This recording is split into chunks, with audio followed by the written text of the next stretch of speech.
साथियों, बहुत बार हमारे मन में ये टेंशन हो जाती है कि हमने घर की जो चौखट लगानी है वो किस चीज की लगाएं, क्योंकि केवल भारत में नहीं पूरे वर्ल्ड में बहुत बड़ी समस्या है आज की डेट में दीमक की। लकड़ी गल जाती है, खराब हो जाती है, दीमक लग जाती है। और बहुत बार क्या है, समस्या ये आती है कि कोई कोई लकड़ी तो बहुत जल्दी खत्म होती है। साथियों, पुराने समय में जो लकड़ियां हुआ करती थी जिसको सीजन किया करते थे, वो लकड़ी के जैसे बड़े पेड़ होता था उसके अंदर का हिस्सा यूज में आता था और उसको भी सीजन किया करते थे उस टाइम पर अपने हिसाब से। लेकिन आज की डेट में जो है ये देखने में अक्सर आता है कि लकड़ी जो चौखट की होती है हमारी वो गल जाती है। अब क्या है कि वास्तु कहता है कि जो चौखट है आपकी वो लकड़ी की होनी चाहिए और उसकी भी 4 साइड होनी चाहिए, 3 साइड नहीं होनी चाहिए, यानी तिरखट नहीं होनी चाहिए, चौखट होनी चाहिए। अब आपके सामने समस्या क्या आ गई कि अगर लकड़ी लगाता हूं, पहली बात तो बहुत महंगी है, नंबर 2 उसकी लाइफ नहीं है, गल सकती है, नंबर 3 खतरा है। लोग कहते हैं सर हमारे एरिया में दीमक की बहुत समस्या है, बहुत जल्दी दीमक आती है। अब क्या करें? लोगों ने इसके तरीके बताए, प्लास्टिक की लगा लो, स्टील की लगा लो, एसएस की आती है, 304 ग्रेड की भी आती है और एमएस की आती है, लोहे की जिसको बोलते हैं हम। इसके अलावा ग्रेनाइट की भी चौखट बननी शुरू हो गई है, सीमेंट की बनाते हैं, कई चीजों की बनती है और आजकल तो आर्टिफिशियल मटेरियल बहुत सारा आ रहा है। तो अब फंस गए कि किस में बनाएं, ऐसा ना हो कि हमारा वास्तु ना खराब हो जाए। क्योंकि आप जो सोच रहे हैं ये जो चौखट है ये मुख्य द्वार की चौखट है, सारी एनर्जी यहीं से आनी है। अब वास्तु कैसे इसमें आपकी हेल्प करेगा, कैसे गाइडेंस आपको मिलेगी, इसके लिए आपको इस वीडियो पर आखिर तक चलना है, कोई सेंटेंस मत छोड़ देना। डॉक्टर आनंद भारद्वाज, वास्तु शास्त्र के एनसाइक्लोपीडिया। नमस्कार साथियों, बहुत बहुत हार्दिक अभिनंदन आप सबका। आज हम बात कर रहे हैं चौखट के बारे में, खास तरीके से चौखट कौन सी? मुख्य द्वार की। अंदर की चौखट भी बहुत इंपॉर्टेंट होती हैं, बहुत जरूरी होती हैं, लेकिन सबसे ज्यादा जो वैल्यू होती है वो आपकी जो मुख्य द्वार की चौखट होती है उसकी सबसे ज्यादा वैल्यू होती है।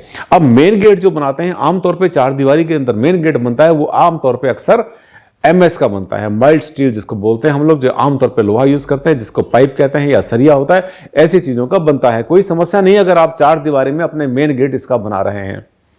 इसको और पॉजिटिव बनाना है आपने तो फिर ज्यादा अच्छा रहेगा। आप बजाय इस लोहे के आप उसको एसएस का बनाएं, जिसको कहते हैं स्टेनलेस स्टील। स्टेनलेस स्टील के अंदर जंग आने की संभावना कम होती है, बहुत ज्यादा भारी लगाना नहीं पड़ता। इसके अलावा ये कोशिश करो कि उस गेट में कुछ ना कुछ लकड़ी का पार्ट जरूर लगा दो, या पत्थर का कोई पार्ट लगा दो, या शीशे का कोई ऐसा हिस्सा लगा दो। आजकल जो एसएस के यानी स्टेनलेस स्टील के जो गेट चल रहे हैं आज की डेट में, इसमें आर्ट बहुत आगे बढ़ गई है। उसमें कोई बीच में कोई छोटा सा पार्ट आप ग्लास का ले लेते हैं तो उसमें पॉजिटिविटी बढ़ा देता है। जो लोहे के जो गुण धर्म होते हैं वो वास्तु में बहुत ज्यादा सपोर्ट करने वाले नहीं होते। आपने देखा है कि लोहे का प्रयोग जो है जहां जहां हम करते हैं वहां पर जो है आमतौर पर मैग्नेटिक डेविएशन हो जाता है। अभी आपने देखा राम मंदिर बना, उसमें लोहे का प्रयोग बिल्कुल नहीं किया गया। तो क्या होता है, जो आयरन होता है ये आयरन कहीं ना कहीं जाकर के वाइब्रेशंस को डाइवर्ट करता है, खराब करता है। लेकिन मजबूरियां हैं। अब आपने जो गेट लगाया वो एसएस का लगाया, उसमें आजकल जो है लकड़ी भी आती है, कई तरह की रियल लकड़ी भी आती है, आर्टिफिशियल भी आती है। उसमें कोई प्लाई जैसा उसमें कुछ ना कुछ मैच एंड मिक्स कर देना, उसके अंदर कुछ ना कुछ मिक्सिंग हो जाएगी तो ज्यादा अच्छा रहेगा। ग्लास लगाया, लकड़ी लगाया तो पॉजिटिविटी उसमें बढ़ जाती है। अब आए हम अंदर के, अपनी 4 दीवारी के अंदर हमने गेट लगा दिया, जैसा लगाया वैसे लगा दिया, जैसे दिशा मिली वैसे लगा दी। वास्तु का पालन कर पाए तो बहुत अच्छी बात, अगर किसी मजबूरी में नहीं भी कर पाए गवर्नमेंट के नॉर्म्स की वजह से, तो जहां गेट लगाना था वहां लगा दिया। अब हम आते हैं घर के अंदर।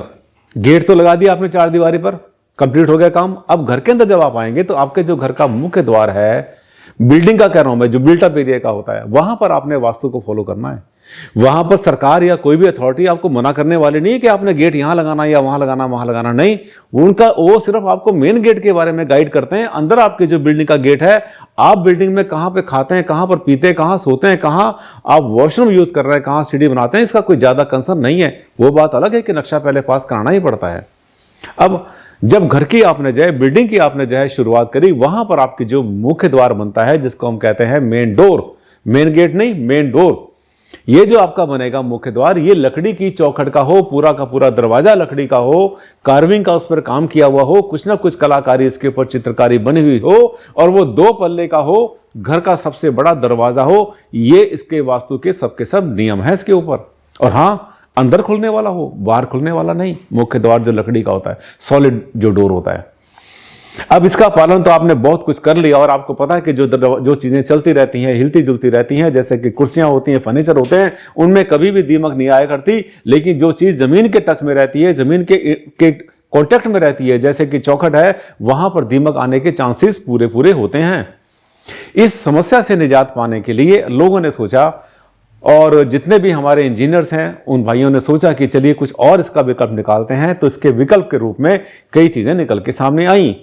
एक तो फिर से एमएस आया। इस एमएस के ऊपर जब उसकी जब पेंट करते हैं, उसके ऊपर जो पॉलिश करते हैं, उस पर जो क्लैडिंग कर देते हैं, तो ऐसा लगता है कि जैसे ये लकड़ी का है।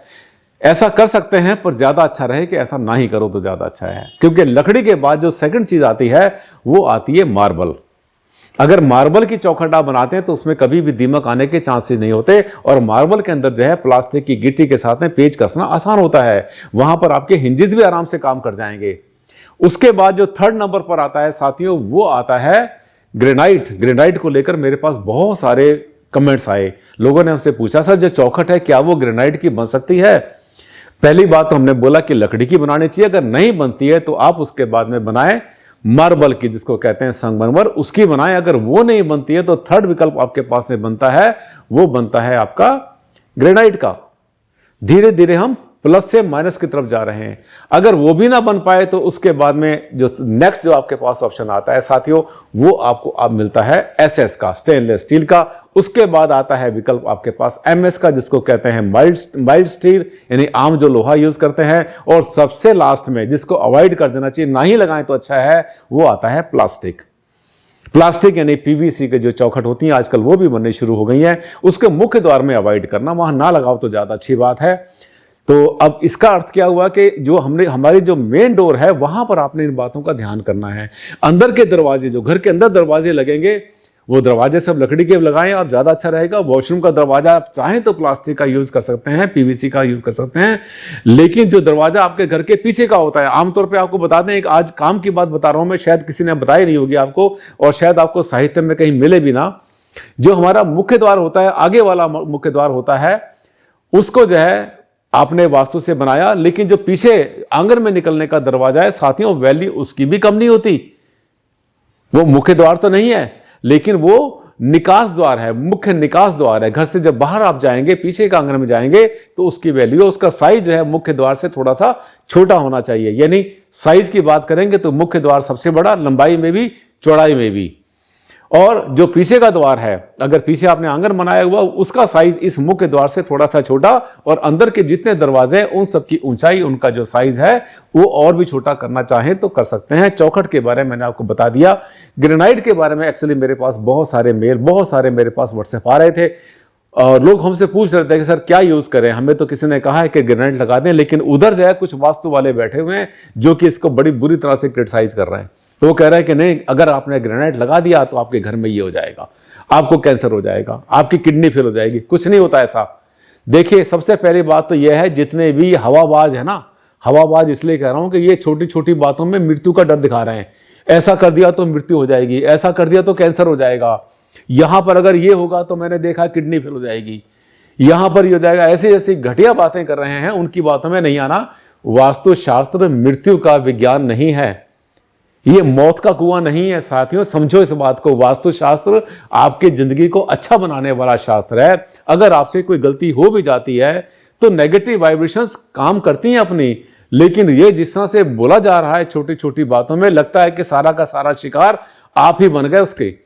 अगर आपने ये पौधा लगा दिया तो आपकी किडनी फेल, अगर ये हो गया तो आपके सिर में ट्यूमर हो जाएगा, यहां हुआ तो आपको ब्लड कैंसर हो जाएगा, वहां पर आपने ये कर दिया तो मृत्यु हो जाएगी। इसकी मृत्यु, इन बातों में नहीं आना है, इनसे बच के रहना। ये जो बातें बोल रहे हैं ना, ये सब के सब मॉडर्न राक्षस हैं, आधुनिक राक्षस हैं सब, जो डरा रहे हैं आपको, आपकी हालत खराब कर रहे हैं।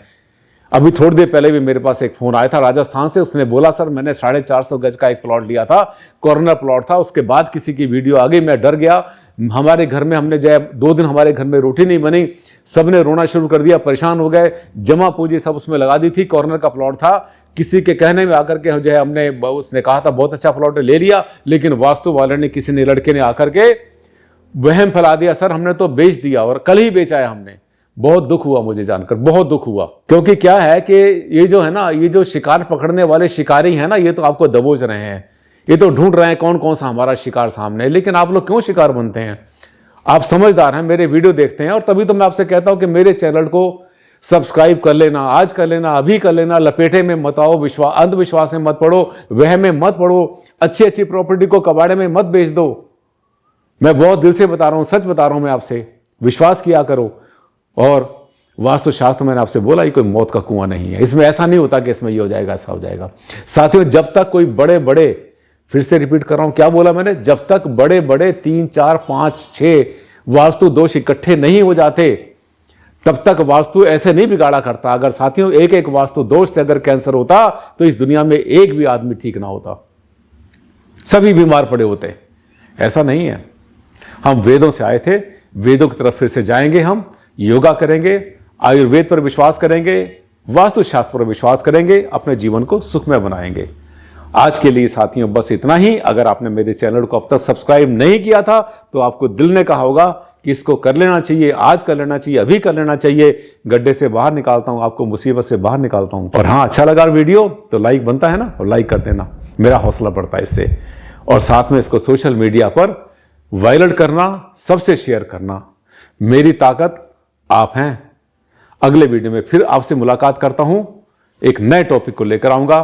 तब तक के लिए दे आप मुझे परमिशन। नमस्कार and thank you very much.